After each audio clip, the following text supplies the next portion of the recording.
Buenas noches, mi nombre es Marta Patricia Arias Estudillo y en esta ocasión voy a hablar sobre la importancia de la propagación in vitro de especies vegetales de importancia nacional.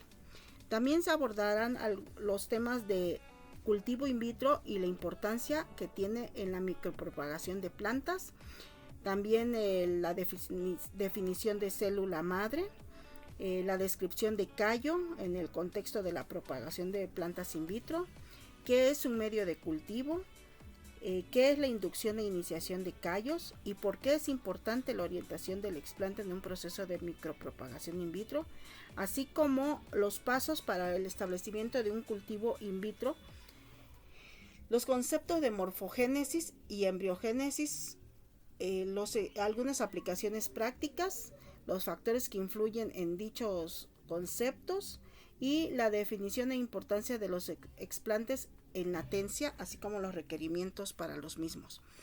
Bueno, vamos a empezar. Desde tiempos remotos, las plantas han sido utilizadas para tratar diferentes afecciones del ser humano. En nuestro país existen muchas especies de plantas nativas que nuestros ancestros conocían y utilizaban en su beneficio. Por esta razón, es muy importante que preservemos las especies vegetales nativas que todavía existen y detonemos su potencial comercial desarrollando nuevas variedades de plantas, las cuales se transformarán en productos de mayor valor para la sociedad, al mismo tiempo que se desarrollarán nuevas variedades y se generarán semillas certificadas. Todo esto de manera sustentable. Pero se preguntarán, ¿y cómo se puede hacer esto? Bueno, la biotecnología vegetal tiene técnicas con las que se pueden cultivar células y tejidos vegetales basados en el principio de totipotencia que tienen las plantas y que indica que cualquier célula vegetal contiene una copia íntegra del material genético de la planta a la que pertenece, sin importar su función o posición en ella, y por lo tanto tiene el potencial para regenerar una nueva planta completa. Y se preguntarán, ¿cómo sucede esto? Tal vez en alguna ocasión han visto que al enterrar el tallo de una planta le nacen raíces y después nuevas ramas. Pues esto es gracias a la totipotencia que poseen. El cultivo de tejidos vegetales in vitro es una técnica que implica tomar una porción de una planta llamada explante, la cual puede ser el ápice, una hoja o segmento de ella, un segmento de tallo, un meristemo, un embrión, un nudo, una semilla, una entera, etc. Y la colocaremos dentro de un frasco de vidrio recipiente similar con condiciones óptimas de luz y a temperatura con condiciones óptimas de luz y de temperatura en un medio nutritivo estéril. Usualmente es un gel semisólido donde se regenerará una o muchas plantas. La importancia del cultivo de tejidos vegetales in vitro radica en que esta técnica permite la producción masiva de plantas a partir de una pequeña porción de tejido vegetal, obteniendo plántulas de calidad, libres de patógenos como hongos y plagas en un corto periodo de tiempo en comparación con una reproducción natural para la que algunas especies sus ciclos de reproducción son largos. Además, esta técnica también resulta útil en la conservación de especies vegetales en peligro de extinción, así como también se utiliza para el mejoramiento genético de plantas, ya que permite la creación y mantenimiento de nuevo material genético para la clonación. Existen 4 métodos básicos para propagar plantas in vitro, dependiendo, claro, de las especies y las condiciones del cultivo. 1 es la proliferación mejorada de brotes axilares, o sea, el cultivo de brotes. La segunda es el cultivo de nodos o nudos. La tercera sería la formación de novo de brotes adventicios a través de la organogénesis. Y la última sería la embriogénesis no cigótica. Siendo el cultivo de brotes, o sea, el primero que mencioné, el método de micropropagación más empleado para la producción comercial. Esto fue posible gracias a un científico apellidado Ball en 1946, quien es llamado el padre de la micropropagación. ya que él proveyó el primer procedimiento detallado para la aislación y producción de plantas a partir del cultivo de extremos de brotes meristemáticos y la transferencia exitosa de plántulas enraizadas al suelo. Este método utiliza la proliferación de brotes axilares a partir del cultivo de meristemos, donde las células madres del ápice del brote se cultivan en un medio de cultivo especializado para inducir su multiplicación y posterior desarrollo en una planta completa. Este método provee estabilidad genética y es fácilmente alcanzable para muchas especies de plantas, además de que la producción de plantas y la preservación de germoplasma se encuentran libres de patógenos fúngicos y bacterianos. Sin embargo, este método no es viable para todas las plantas, por lo que se tiene que recurrir a cultivo de meristemos apicales a partir de yemas terminales o laterales, pero este método es raramente utilizado, debido a que se incrementan los riesgos de variabilidad genética, siguiendo la formación de callos e indirectamente la organogénesis de brotes. Por esta razón no es muy usual que se utilice. Bueno, y se preguntarán, ¿qué es un medio de cultivo? Un medio de cultivo es una mezcla de nutrientes y sustancias que se utiliza para proporcionar el ambiente adecuado para el crecimiento y desarrollo de los tejidos vegetales en condiciones de laboratorio. Aquí, en este cultivo, es donde se inocula el explante ya desinfectado. Este medio está diseñado para promover la proliferación celular, la diferenciación y la formación de nuevas plantas a partir de tejidos vegetales como callos, explantes, brotes o raíces. Un medio de cultivo básico utilizado en la micropropagación está formado por sales minerales, azúcares, vitaminas, aminoácidos, hormonas de crecimiento, agar o gelificantes y pH y sus reguladores. Ahora bien, un callo, ¿qué es un callo? Un callo es una cicatriz que se forma cuando un tejido que está dañado se repara de manera natural. El callo es un conjunto de células que proliferan continua y aceleradamente. Está formado por células friables, o sea que se desgarran fácilmente, las cuales son largas y con vacuolas. Este tipo de células son diferenciadas fácilmente, aunque están desorganizadas. Otros callos son duros y con zonas compactas en donde se encuentran pequeños agregados de células meristemáticas desdiferenciadas, las cuales ayudan a la regeneración por vía embriogénesis somática o para la iniciación de órganos como lo son los brotes y las raíces. Por esta razón se utiliza el cultivo in vitro para provocar el crecimiento de esos explantes, de esos callos. Posteriormente pueden diferenciarse las células en los tejidos que compone una planta completa. Los factores para la inducción de callos son reguladores de crecimiento de plantas como las auxinas, citocininas, giberelinas, etileno, etc., así como también la temperatura, el medio sólido, la luz, etc. Una vez que las células madres han sido inducidas a dividirse, comienza la etapa de iniciación de callos. Las células madres se multiplican y forman una masa de tejido celular no diferenciado, conocido como callo.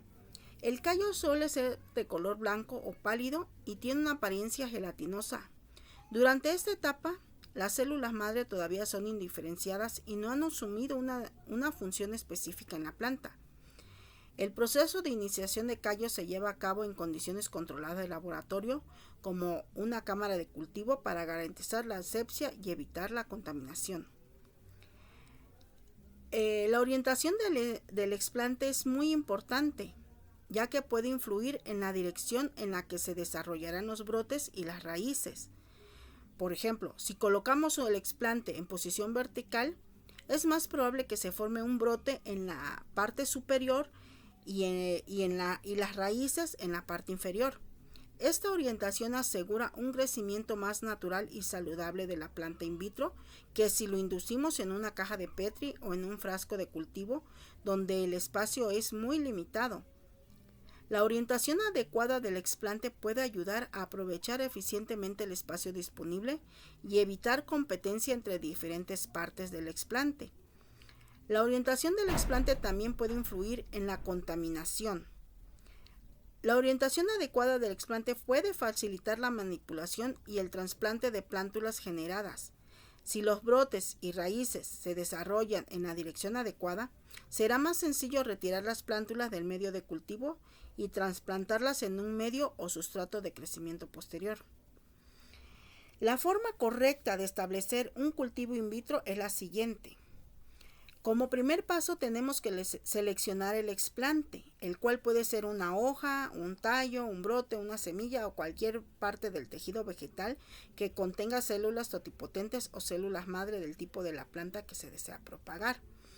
Como segundo paso procedemos a desinfectar el explante para evitar la contaminación por microorganismos no deseados. El explante se desinfecta en una solución esterilizante como hipoclorito de sodio o alcohol durante un tiempo específico. Posteriormente se enjuaga varias veces con agua estéril para eliminar los residuos del agente desinfectante. En el paso número 3 procedemos a preparar el medio de cultivo, el cual debe contener nutrientes, sales minerales, carbohidratos, vitaminas, hormonas de crecimiento y gelificantes. La composición del medio de cultivo se ajusta según las necesidades de la planta y los objetivos del cultivo que queremos alcanzar. Se debe utilizar una campana de flujo laminar y el equipo inmobiliario se deben desinfectar o esterilizar en el autoclave. Como número 4, procedemos a colocar el explante en el medio de cultivo en un recipiente como una caja de PETI o un frasco o un tubo de ensayo. La orientación del explante se elegirá de acuerdo con el tejido que se desee formar. Esto garantizará el éxito del cultivo.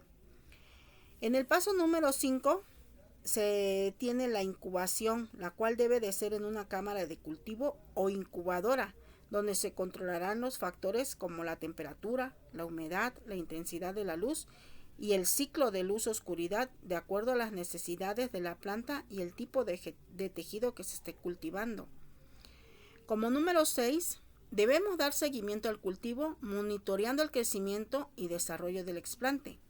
A medida que las células se dividen y forman tejidos, se pueden realizar subcultivos, lo que implica transferir los tejidos a un nuevo medio de cultivo para continuar su crecimiento y desarrollo.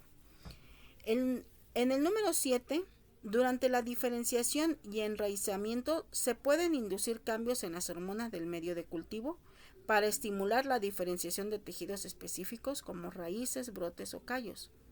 Cuando sea necesario, se pueden trasplantar las plántulas a un medio de enraizamiento para estimular el crecimiento de raíces. Como número 8 y último, tenemos la transferencia de condiciones de crecimiento ex vitro. Esto es que una vez que las plántulas han alcanzado un tamaño y desarrollo adecuado, se trasplantarán a condiciones de crecimiento convencionales en el exterior del laboratorio, como tierra, sustrato, donde pueden continuar su desarrollo. Bueno, ahora veremos qué es la morfogénesis controlada. La morfogénesis controlada es la formación de órganos y comprende el crecimiento y diferenciación celular. En las células o tejidos cultivados in vitro, este proceso puede inducirse, ya que las células vegetales pueden diferenciarse y desdiferenciarse nuevamente bajo ciertos estímulos. A esta condición se le conoce como totipotencia celular. La respuesta morfogenética puede manifestarse por dos rutas alternas que pueden ser la organogénesis y la embriogénesis. La embriogénesis somática es el desarrollo de embriones a partir de células que no son el producto de una fusión de gametos durante la fecundación. La variabilidad genética entre y dentro de los cultivos se refleja primero en la morfología de los callos y posteriormente en los cultivos en suspensión o sistemas del cultivo con los que se esté trabajando. Warren y Al-Chalabi en 1985, así como Petiar y Bariaud en el mismo año, opinaron que este fenómeno puede ser consecuencia de la alta frecuencia de división celular que tiene lugar en los cultivos in vitro. Otros indican que también puede ser causadas por alteraciones o cambios de factores epigenéticos originados por la forma en que se establecen los cultivos. Así, hay estudios donde se observa que los callos establecidos a partir de diferentes órganos, pero de una misma planta, varían en apariencia y presentan características únicas. Pero más aún, los callos procedentes de un mismo explante también difieren en su morfología y características intrínsecas como el color, la friabilidad, la dureza, el tamaño, el grado de diferenciación y la producción de metabolitos. Respecto a este último, se ha observado que cuando los cultivos inician de tejidos que naturalmente presentan la mayor producción de determinados metabolitos, se obtienen cultivos que dan mejores rendimientos respecto a otros provenientes de órganos o tejidos que no producen o lo hacen en muy bajas cantidades. En la embriogénesis somática se forman embriones a partir de células somáticas. Algunos ejemplos de estos son la zanahoria, el agave azul, los plátanos y los cacahuates. Frecuentemente en experimentos de cultivo de tejidos de plantas, las principales preocupaciones son el medio de cultivo de las células, las sales inorgánicas y las combinaciones y concentraciones del regulador de crecimiento, así como la concentración de carbohidratos y cinetina. Las principales aplicaciones de la técnica de cultivo de las células de tejidos y órganos vegetales son en los campos de micropropagación, la obtención de plantas libres de patógenos, la preservación de germoplasma, el mejoramiento genético, la biosíntesis de metabolitos e investigación básica en áreas como la genética, fisiología y bioquímica. En conclusión, podemos decir que la micropropagación, la embriogénesis y la organogénesis pueden usarse para obtener clones somáticos y regenerar plantas completas con características uniformes y así establecer cultivares de plantas valiosas, libres de microorganismos y difíciles de obtener por métodos de cultivo tradicionales. Los cultivos in vitro también pueden almacenarse por largos periodos de tiempo mediante algunos de los métodos de conservación utilizados para microorganismos, como es la refrigeración y la criopreservación. Esta es una forma de eliminar los problemas de espacio físico, el exceso de mano de obra, la contaminación de los cultivos y los efectos de la erosión genética. Entre las principales ventajas del cultivo de células y tejidos vegetales en la investigación básica, la micropropagación y producción de compuestos con actividad biológica como metabolitos secundarios, proteínas y productos transgénicos, destaca el hecho de que permiten realizar estudios en un tiempo mucho menor y bajo condiciones más controladas que con plantas cultivadas por métodos tradicionales. En el estado de latencia o letargo es la incapacidad de una semilla intacta y viable que bajo condiciones normales de temperatura, humedad y concentración de gases que serían adecuadas para la germinación no lo hacen. Aunque las semillas de la mayor parte de las plantas no germinan inmediatamente después de la maduración, pues es que entran en un estado de latencia de duración variada dependiendo de la especie de la que se trate. La latencia puede durar desde unas pocas semanas o meses a varios años. Las semillas de algunas especies germinan a continuación de un intervalo de almacenamiento seco o en la primavera siguiente. Las semillas de otras especies germinan con irregularidad en un periodo de 2 a muchos años. Cuando la multiplicación de plantas por semillas conviene abreviar este tiempo de latencia, ya que se debe a dos causas: la impermeabilidad de la cubierta de la semilla y la latencia interna del propio embrión. En algunas especies se da una sola causa, pero en muchas especies se presentan ambas. Para vencer este letargo, se acude al procedimiento tales como inmersión en ácido sulfúrico, inmersión en agua caliente próxima a hervir inmersión en agua fría, etc. Estos son los tratamientos para vencer este letargo y varían según la especie y el tipo de latencia. Muchas gracias.